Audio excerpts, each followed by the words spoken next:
সোনারপুরের রামচন্দ্রপুরে গেঞ্জি কারখানায় বিক্ষোভ। সোনারপুরের রামচন্দ্রপুরে গেঞ্জি কারখানায় বিক্ষোভ। বেতন সংক্রান্ত বিষয় নিয়ে বিক্ষোভ। এর জেরে ব্যাহত কারখানার কাজকর্ম। সমস্যা শুরু না হওয়া পর্যন্ত কর্মবিরতি ও বিক্ষোভ কর্মসূচির ডাক আন্দোলনকারীদের। ভয় দেখিয়ে জোর করে তাদের আন্দোলন দমন করার চেষ্টা করা হচ্ছে বলেও তাদের অভিযোগ। আন্দোলনকারীদের অভিযোগ, তাদের মাইনে বাড়ানো হলেও তাদের বেসিক কমানো হয়েছে।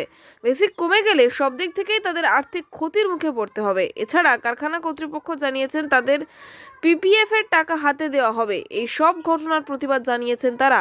বিষয়টি নিয়ে তারা কারখানা মালিক, ম্যানেজার সহ উচ্চপদস্থ আধিকারিকদের সাথে কথা বলার চেষ্টা করলেও তারা কেউ কারখানায় আসছেন না বলে অভিযোগ। সোনারপুর থানার পুলিশ ও এলাকার স্থানীয় কয়েকজন নেতা ঘটনাস্থলে এসে আন্দোলন প্রত্যাহার করার জন্য চাপ দিচ্ছেন বলে অভিযোগ। আন্দোলনকারীদের দাবি, প্রায় 5,000 মহিলা কর্মী তারা এই কারখানায় কাজ করেন। সকলেই এই আন্দোলনে সামিল হয়েছেন। আন্দোলন প্রত্যাহার করে নেওয়ার জন্য নানান জায়গা থেকে চাপ দেওয়া হচ্ছে বলেও তাদের অভিযোগ। যদিও আন্দোলনকারীরা জানিয়েছেন দাবি না মেটা পর্যন্ত তাদের এই আন্দোলন চলবে। আমাদের মাইনে নিয়ে ঝামেলাটা হচ্ছিল, হতে এখন ওরা বেসিকটা কমিয়ে দিয়েছে। মাইনে বাড়িয়েছে এবং বেসিকটা কমিয়ে দিয়েছে।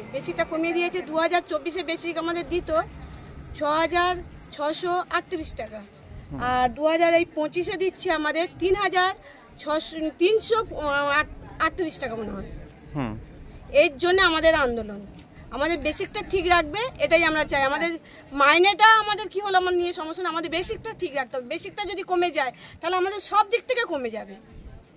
আমাদের এসআই যাবে, পিএফ যাবে, পেনশন যাবে, বোনাস যাবে। এবং আমাদের আরেকটা সিস্টেম করেছে, ওরা বলছে যে আমাদের মানে যেটা ওরা ডিউ রেখে দিয়েছে হাতে, সেটা আমাদের এখন পিএফের টাকাটা সেটা আমাদের এখন বলছে মানে অ্যাকাউন্টে ফেলে দেবে, হাতে দেবে, পিএফের অফিসে জমা দেবে না। ওরা পারছে না, ওদের দেয়ালে পিঠ থেকে গেছে, মালিক বলছে। যেটা আপনারা কি চাইছেন? আমরা চাইছি আমাদের বেসিকটা ঠিক রাখুক, যেটা যেমন ছিল সেটাই ঠিক সেইভাবেই থাকবে। আর আমাদের পাওনা টাকাটা আমাদের মিটিয়ে দিতে হবে, ভালোভাবে বুঝিয়ে দিতে হবে। আপনাদের আন্দোলন কবে থেকে চলছে? এটা হচ্ছে শনিবার, মানে হ্যাঁ, আগামী শুক্রবার থেকে হচ্ছে। আগামী শুক্রবার থেকে হচ্ছে। এই আজ নিয়ে 4 দিন। আপনারা কাজ করছেন?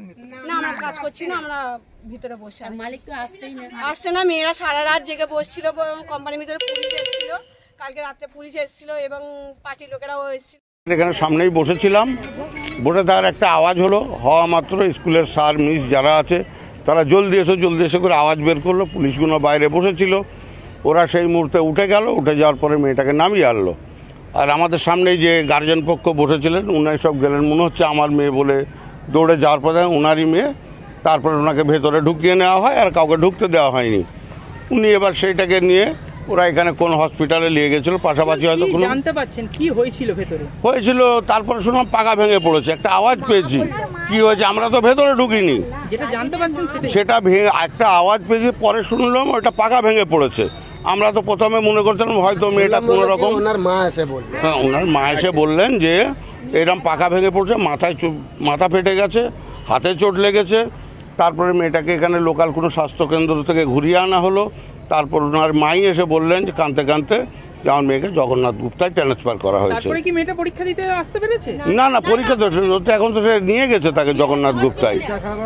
তাহলে আপনারা যে অন্য স্কুল থেকে আপনাদের ছেলেমেয়েরা এই স্কুলে পরীক্ষা দিতে এসছে, এই যে নিরাপত্তাহীনতা নিয়ে কি প্রশ্ন তুলবেন? স্কুল কমিটির গাফলতি, এগুলো তারা এসব বিষয় চেক করেনি। যদি অন্য কোনো বাচ্চার হয়তো আমারও হতে পারতো তখন। সোনারপুর থেকে রেবতী মালির রিপোর্ট, ডিএন নিউজ বাংলা।